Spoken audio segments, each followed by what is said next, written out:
Milton Finch in The Magic Paintbrush.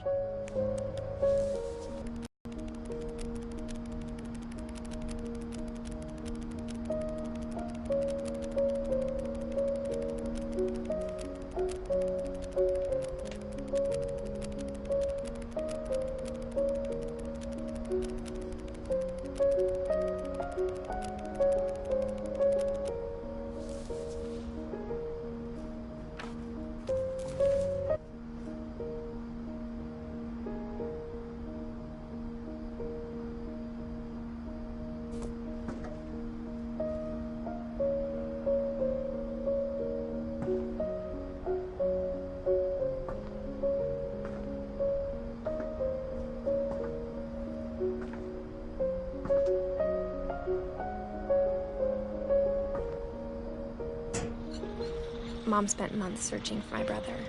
Then she sealed the doors.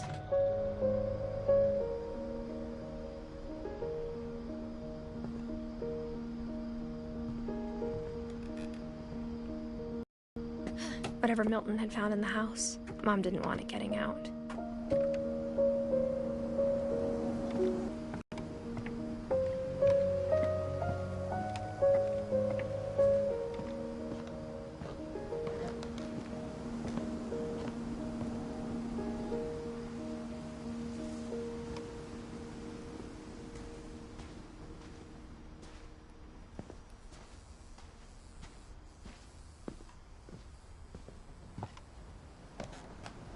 Mom definitely blamed Edie, but I think Louis blamed himself. After he graduated, he just spent more and more time in his room, until Mom got him a job at the cannery.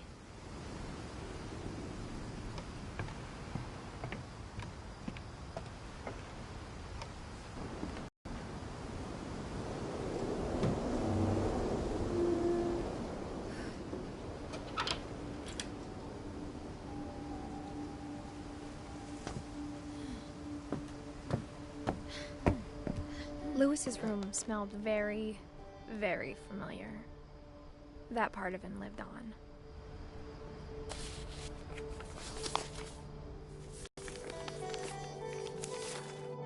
Dear Mrs. Finch, as Louis's psychiatrist, I can understand your desire for an explanation.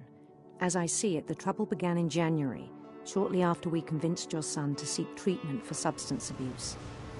Newly sober, I believe Louis first noticed the monotony of his daily life.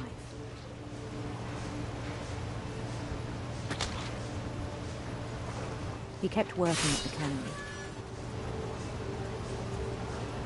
but he withdrew part of himself.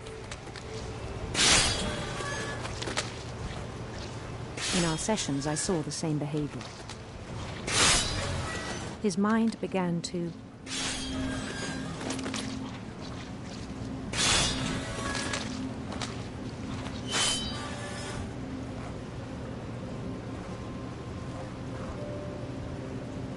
wander.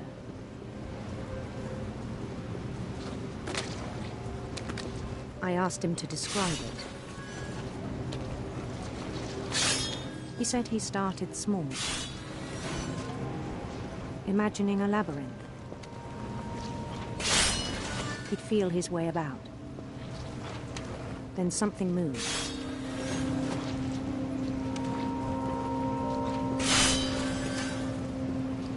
Bats.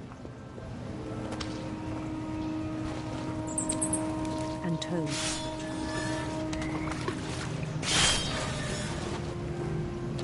And things that had not names. He knew it was all in his head.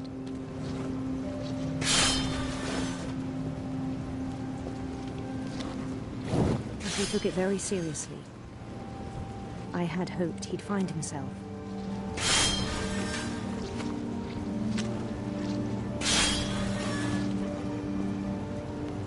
But he found something more. I worried about him then. Daydreaming at the cannery.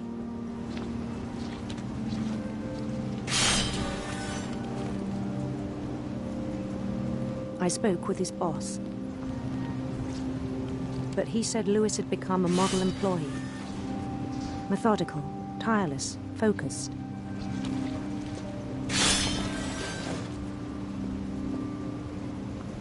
Like a whole new Lewis. So I let him go on.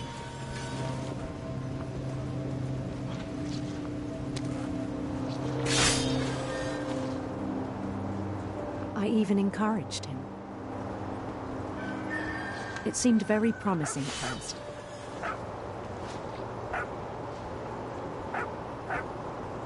He told me he'd made a new friend.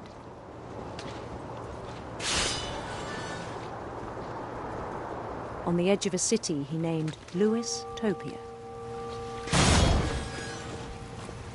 He built the city up slowly, brick by brick. Then he made musicians.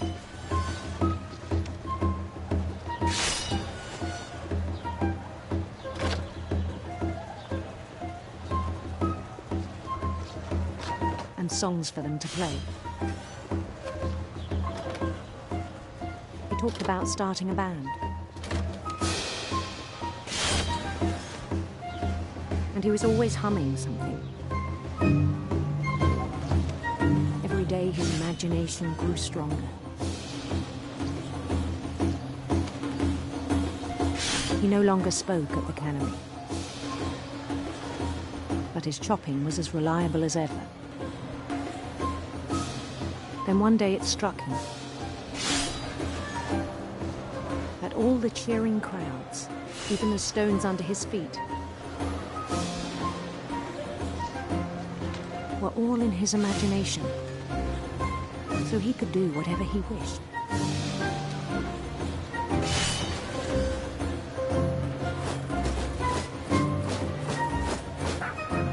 He held an election for mayor.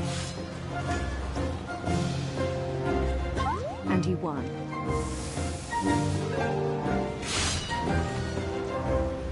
They begged him to stay, but his mind was already wandering.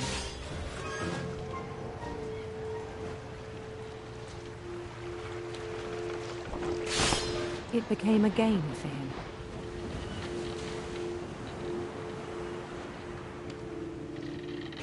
He'd conquer a city, then immediately push on.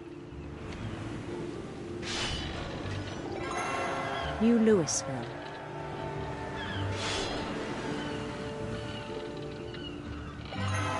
St. Louis.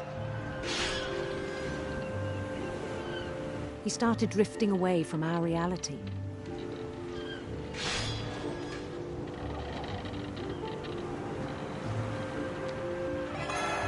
Minneapolis, until one day he forgot to go home from the cannery. Even as his mother pleaded with him, part of Lewis kept sailing on.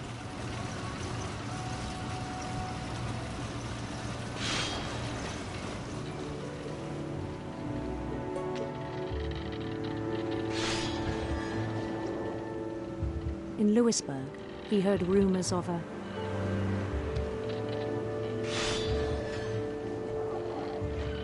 handsome queen.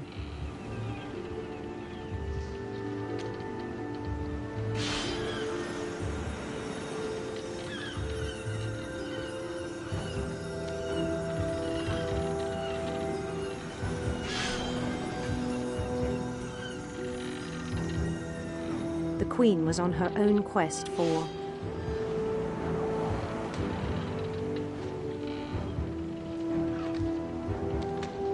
sinister serpents.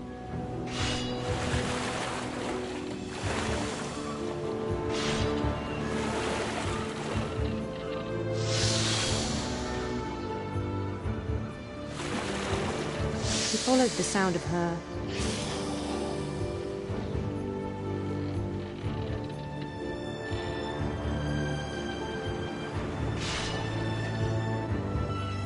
silver harp.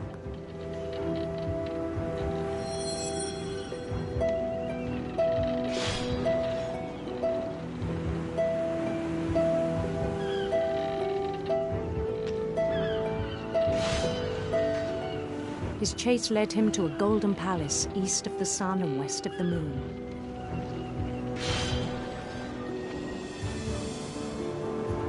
even then, his logic remained sound.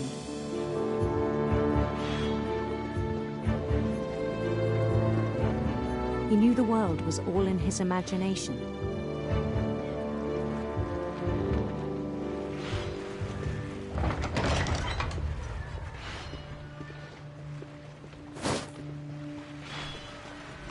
But he was so proud of having created it. In his own eyes, he'd become something greater than a king.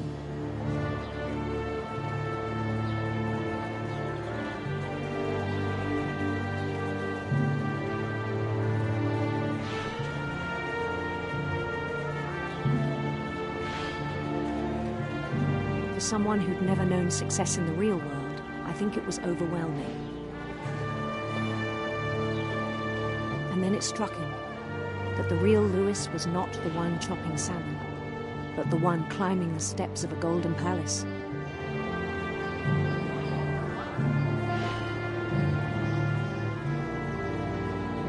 My imagination is as real as my body, he told me. It was hard to argue with him.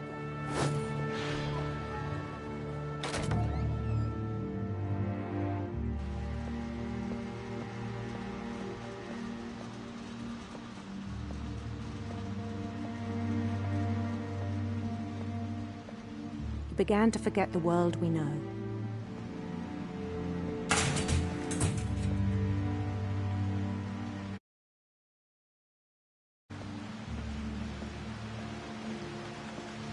I think it pained him to remember Lewis, the cannery worker.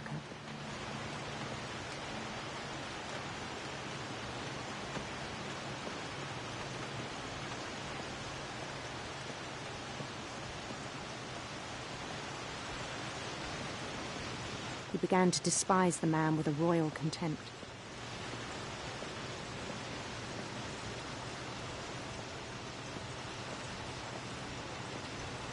I still thought I could save him.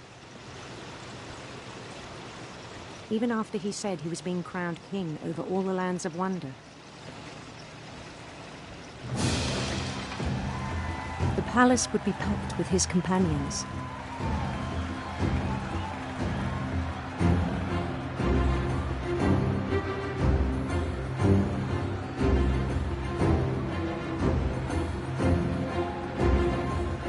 Including the wise Calico who'd insisted on advising him.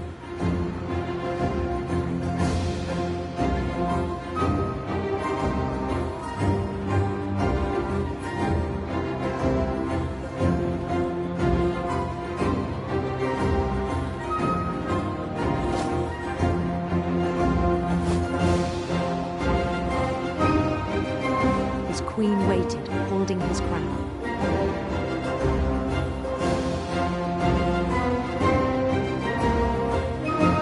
There was only one thing left to do.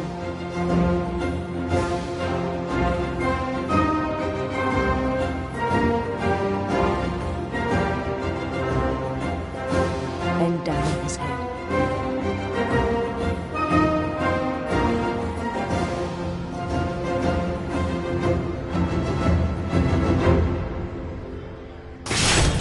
And the rest I think you know.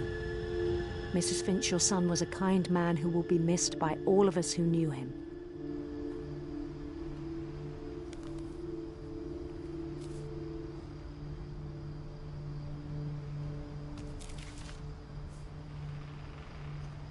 My brother was really cool. I wish you could have met him.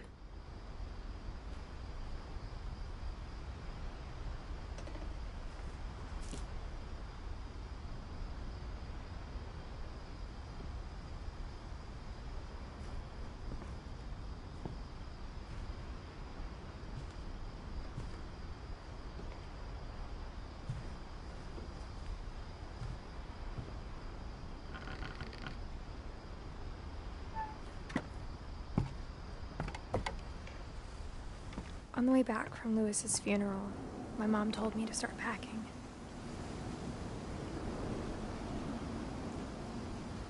She waited until the day before we left to tell Edie. I'm not sure if she wanted to make it easier or harder.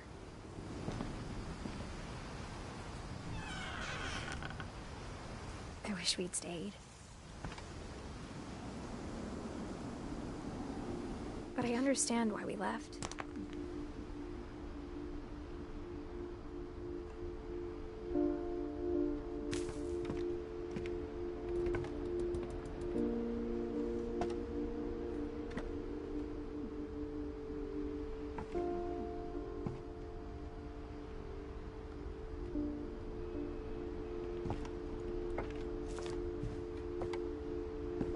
My mom ended up leaving everything behind.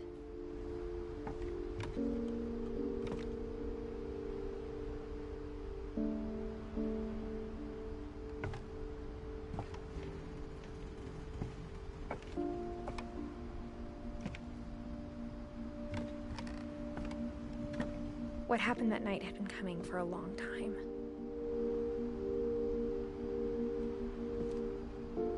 Maybe it should have come sooner.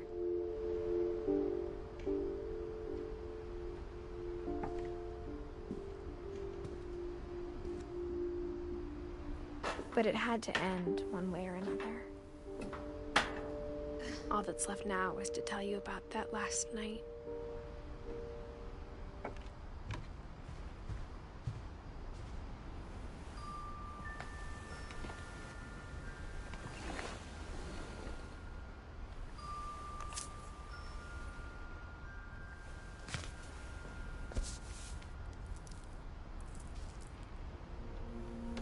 That whole last day, Edie just watched us pack and didn't say a word. Until supper, when she raised her glass and said, "To our final night together, and all our final nights apart." Grandma, you know what I said about alcohol. Some of your medications are very Edith, specific. I left a present for you in the hallway. Why don't you go open it? The grown-ups have to argue now. I'm sorry, you're right. We're all leaving tomorrow. Let's just enjoy our last... I'm not leaving. Edith, you're excused.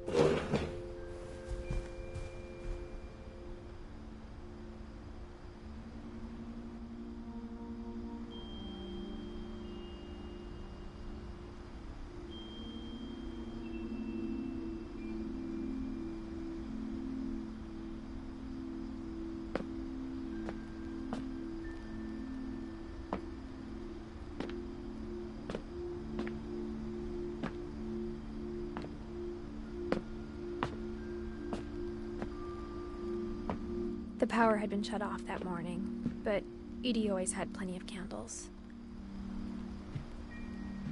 When my mom sealed the library, I don't think she knew about the other entrance.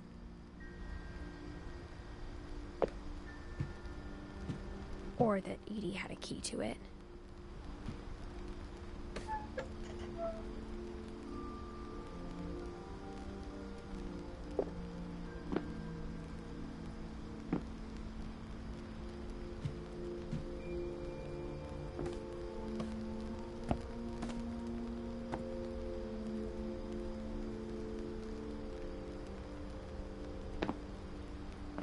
The thing you're afraid of isn't going to end when you leave the house.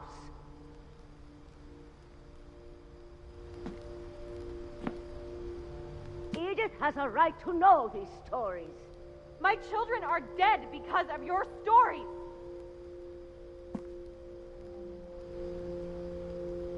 I think it's best if Edith and I leave tonight.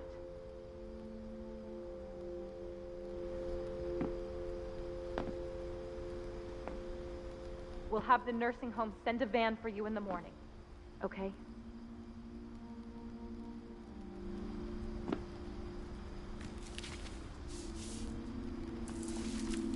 Dear Edith, there's so many stories I wish I could tell you, but there's only time for one. This is about what happened on the night you were born. That night, the tide went way, way out.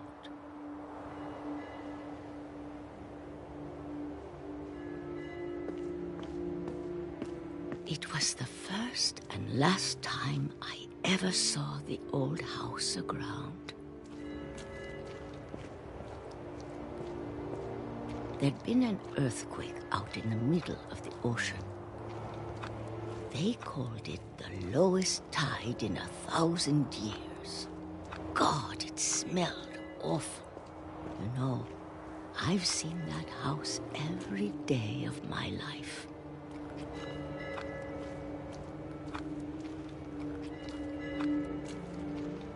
But I never thought I'd go back to it. When the fog rolled in, I lost my way.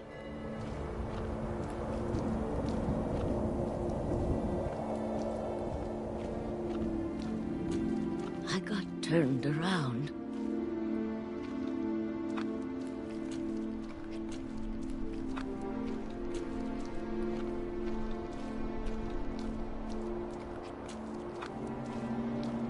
For a while, I wandered.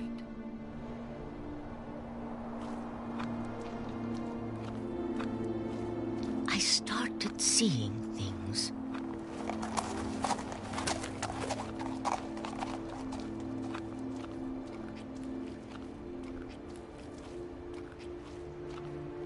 Things I'd forgotten had ever existed.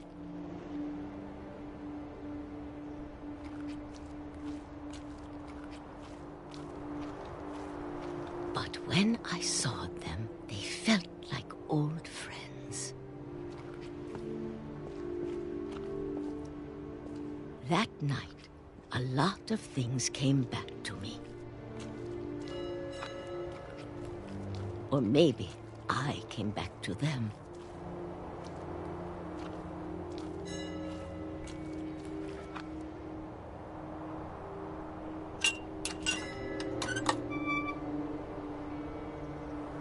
Things I can't explain, but that I need you to try and... Edith, what are you doing in here?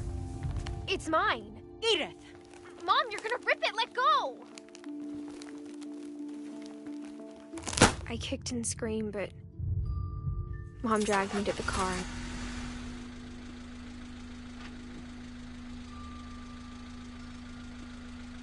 I never saw Great-Grandma Edie again.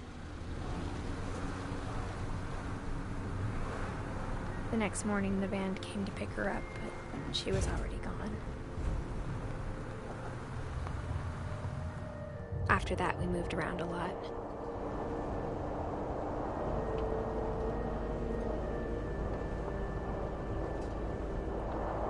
We both tried to make the best of it.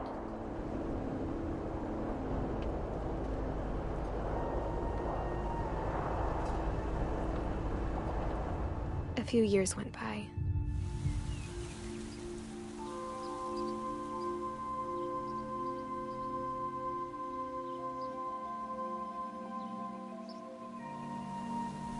My mom didn't like to talk about it.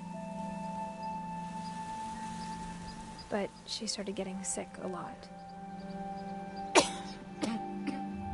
The rest happened pretty quickly. She got better for a while, and then she didn't.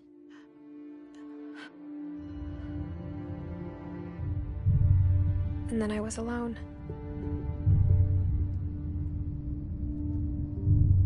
The last Finch left alive.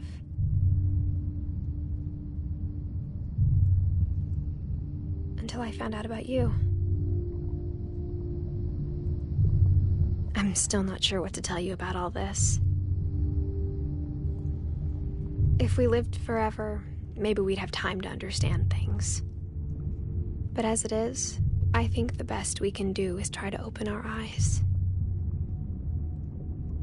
And appreciate how strange and brief all of this is.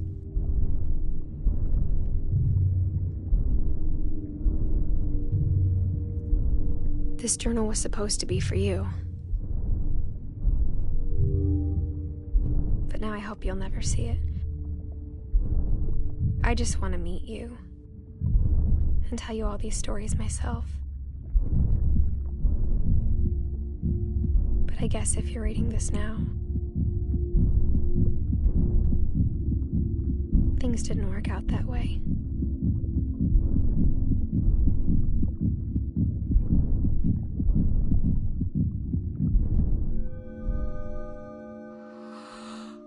This is where your story begins. I'm sorry I won't be there to see it. It's a lot to ask, but I don't want you to be sad that I'm gone. I want you to be amazed that any of us ever had a chance to be here at all. Good luck.